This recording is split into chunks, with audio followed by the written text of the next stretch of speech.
நீங்கள் ஆவலுடன் எதிர்பார்த்து கொண்டிருந்த டெட் தேர்வு முடிவுகள் வெளியானது. நிறைய மாணவர்கள் பார்த்தீங்கன்னா வந்து சந்தோஷமா இருக்காங்க. அது மட்டும் இல்லாமல் அரசு தகுதி மதிப்பெண் 82 இருந்து 75 குறைத்தவனே இன்னும் பல மாணவர்கள் பார்த்தீங்கன்னா வந்து வெற்றி வாய்ப்பை பார்த்தீங்கன்னா பெற்றிருக்காங்க.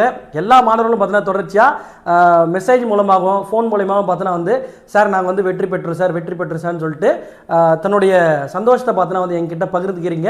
அது ரொம்ப வந்து பார்த்தீங்கன்னா மகிழ்ச்சியை வந்து பார்த்தீங்கன்னா ஏற்படுத்திட்டு இருக்கு. இதே போல் பார்த்தீங்கன்னா வந்து நீங்கள் இதோட உங்களோட செக்மெண்ட்டை முடிச்சிடாம அடுத்த நிலைக்கு பார்த்தீங்கன்னா வந்து உயர வேண்டும் அப்படின்னோம்னா அடுத்த உங்களுக்கான தேர்வு எதுவோ அதை நோக்கி பயணிக்க ஆரம்பிச்சிருங்க. யார் சொன்னாலும் படிக்கிறத மட்டும் நிறுத்திடாதீங்க. ஏன்னா இது ஒரு தகுதி தேர்வு தான். ஒரு மாதத்தில் கிளியர் பண்ண நபர்களும் இருப்பீங்க, 6 மாதம் உட்காந்து படித்த நபர்களும் இருப்பாங்க. ஆனால் இங்கே பொறுத்த வரைக்கும் என்னென்னா இது ஒரு தகுதி தேர்வு. தகுதி தேர்வு பொறுத்த வரைக்கும் ஏற்கனவே என்ன சொன்ன மாதிரி 82னாங்க, 75 எடுத்தா பாஸ். இதுலேயே நம்ம மாணவர்கள் பார்த்தீங்கன்னா வந்து 120க்கு மேலே பார்த்தீங்கன்னா மார்க் வந்து போட்டிருக்காங்க. இதில் தகுதி மட்டும்தான். ஆனால் இதுவே நியமன தேர்வு, அடுத்து வரக்கூடிய நியமன தேர்வுகளை பொறுத்த வரைக்கும் வேகன்சி என்னவோ வேகன்சி அடிப்படையில் தான் வந்து உங்களுக்கான தேர்வுகள் வந்து அமைய போகுது. அதனால் படிப்பை மட்டும் நிறுத்திடாருங்க, படிச்சுட்டே இருங்க. எப்படியா இருந்தாலும் பார்த்தோன்னா வந்து இந்த ஆண்டு இறுதிக்குள்ளே நமக்கான தேர்வுகள் எல்லாமே வந்து நடக்க போகுது.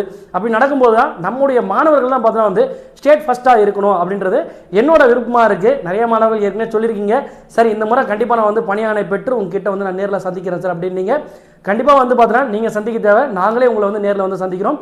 அதனால் வந்து அந்த வாய்ப்பை நீங்கள் உருவாக்குங்க. உங்களுக்கான அடித்தளத்தை நாங்கள் அமைச்சு கொடுக்குறோம். ஏற்கனவே கடைசியாக சொன்னும்போதே இந்த தேர்வுக்கு வெற்றி பெறதுக்கு என்னவா இருக்குது சார்னா உங்களுடைய வழிகாட்டுதல், அதாவது டெஸ்ட் பேட்சோட பிளானும் உங்களோட மெட்டீரியல் தான் சார் வந்து எங்களுக்கு கரெக்டாக வழிகொட்டுச்சு அப்படின்னு சொல்லிட்டு சொல்கிறீங்க. அது மட்டும் இல்லை, உங்களோட உழைப்பு தான் வந்து எங்களோட டெஸ்ட் பேட்சோட வழிகாட்டுதலும் மெட்டீரியலும் பார்த்தீங்கன்னா வந்து ஒரு 30% தான் வந்து உங்களுக்கு வழிகாட்டுருக்குமே தவிர, ஆனால் உங்களோட உழைப்பு நீங்கள் கொடுத்த 70% உழைப்பு தான் உங்களை மேல் நோக்கி கொண்டு போனதுன்றதை எந்த இடத்துலையும் மறந்துடுறாங்க. உங்கள் உழைப்புக்கு கண்டிப்பாக பார்த்தீங்கன்னா வந்து மரியாதை இருக்குது. அதனால் வந்து இந்த வெற்றி உங்களுக்காக வந்து சமர்ப்பணம். ரைட்டுங்களா?